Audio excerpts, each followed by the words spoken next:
সুপ্রিয় দর্শক, আসসালামু আলাইকুম। আপনারা যে যেখান থেকে আমার এই ভিডিওটি দেখছেন, আপনাদের সবাইকে আন্তরিক শুভেচ্ছা এবং ধন্যবাদ।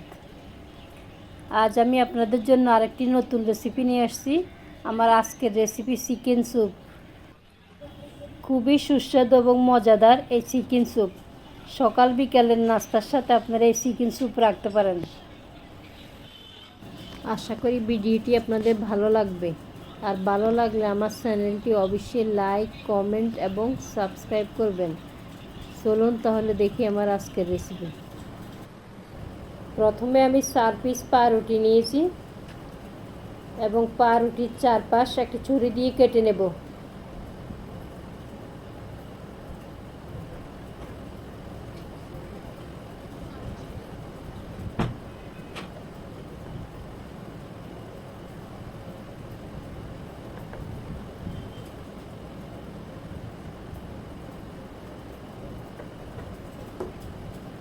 চারপাশ কেটে নিলাম।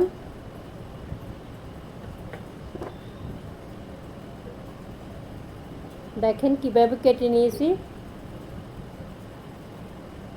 এবার আমি একটি বাটি নিয়ে বাটির মধ্যে 1 কাপ দুধ নিলাম এবং সবগুলো পাউরুটি দুধের মধ্যে ভিজিয়ে রাখবো।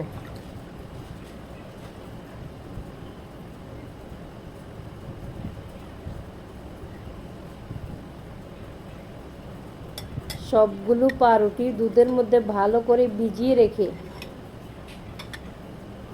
কিছুক্ষণ পরে আমি ব্লেন্ড করে নেব।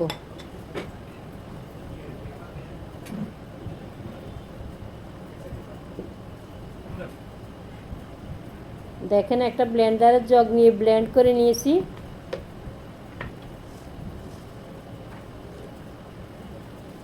এবার বাটিতে ঢেলে দিলাম। এবার আমি এই পাউরুটির দুধ একটি সাইডে রেখে দেব। এবার 1 কেজি মুরগির মাংস নিলাম এবং ভালো করে পরিষ্কার করে ধুয়ে নিলাম। নিয়ে চুলায় একটি ফ্রাই প্যান বসিয়ে 1/2 কাপ রেগুলার রান্নার তেল দিয়ে দিলাম। তেল গরম হয়ে আসলে প্রথমে কিছু দারচিনি,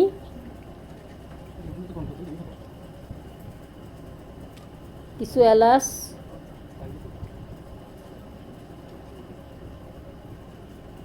কিছু লং,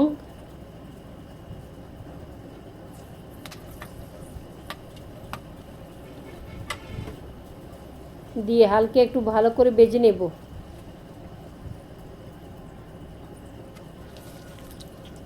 এবং 2-3টি তেজপাতা দিয়ে দিলাম। দিয়ে 1 কাপ পেঁয়াজ পেস্ট দিয়ে দিলাম। এখানে পেঁয়াজ পেস্টটা আমার একটু পাতলা হয়েছে যেহেতু আমি ব্লেন্ডারে পেস্ট করেছি।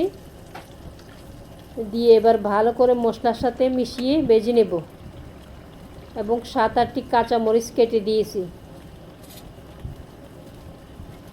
আপনারা চাইলে মরিচের পরিমাণটা বাড়িয়ে কমিয়ে দিতে পারেন।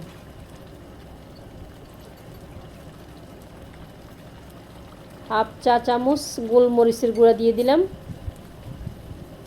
দিয়ে আবারও ভালো করে নেড়ে চেড়ে ভেজে নেব। 1 চা চামচ লবণ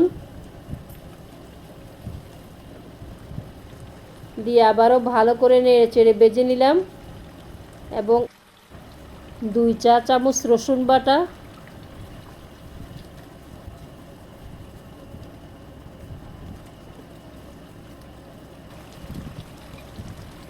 2 চা চামচ আদা বাটা দিয়ে আবারও ভালো করে নেড়ে চেড়ে ভেজে নেব।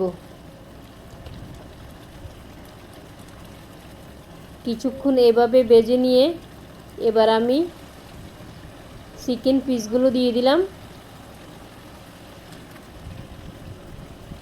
এখানে আমি প্রায় 1 কেজি মাংস নিয়েছি। নিয়ে ভালো করে নেড়ে চেড়ে এখন মিশিয়ে নেব।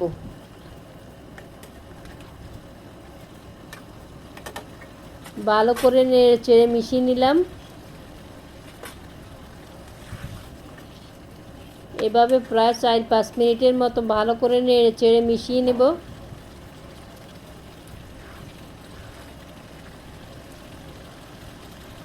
এখানে মাংসের কালারটা একটু সাদা থাকবে।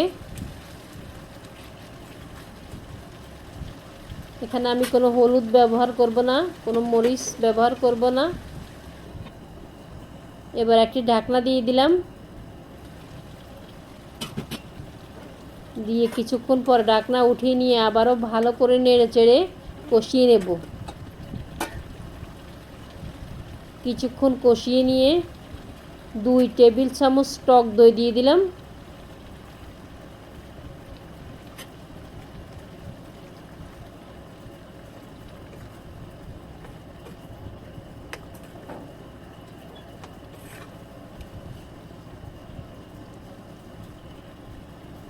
টক দই দিয়ে আবারও ভালো করে নেড়ে চেড়ে কষিয়ে নেব।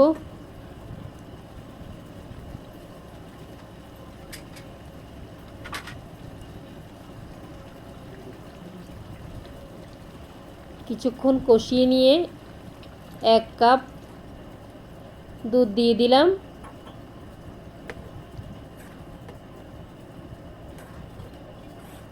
দিয়ে আবারও ভালো করে নেড়ে চেড়ে দিলাম। কিছুক্ষণ এভাবে নেড়ে চেড়ে একটি ঢাকনা দিয়ে দিলাম 10 মিনিটের জন্যে। 10 মিনিট পর ঢাকনাটি উঠিয়ে আবারও ভালো করে নেড়ে চেড়ে দিলাম এবং এতক্ষণ আমি যে পাউরুটির দুধ নিয়ে রেখেছি সেই পাউরুটির দুধ দিয়ে দিলাম।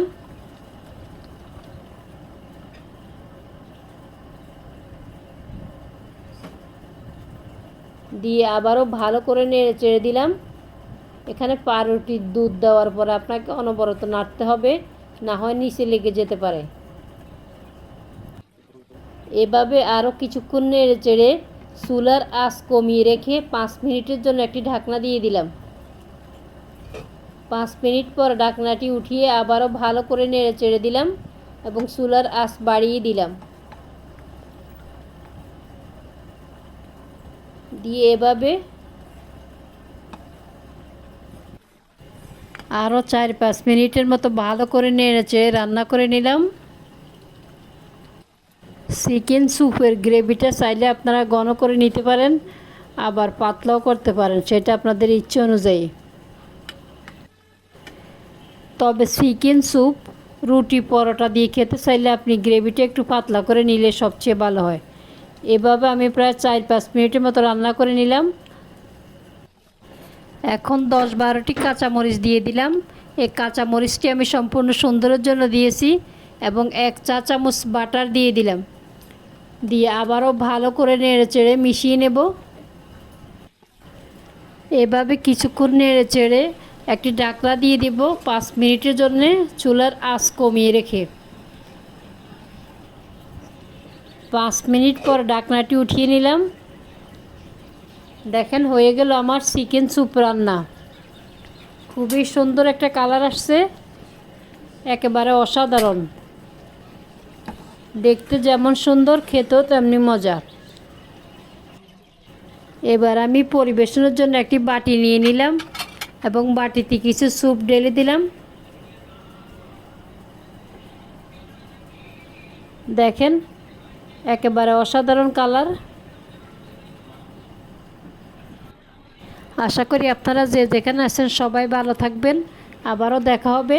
আসসালামু আলাইকুম।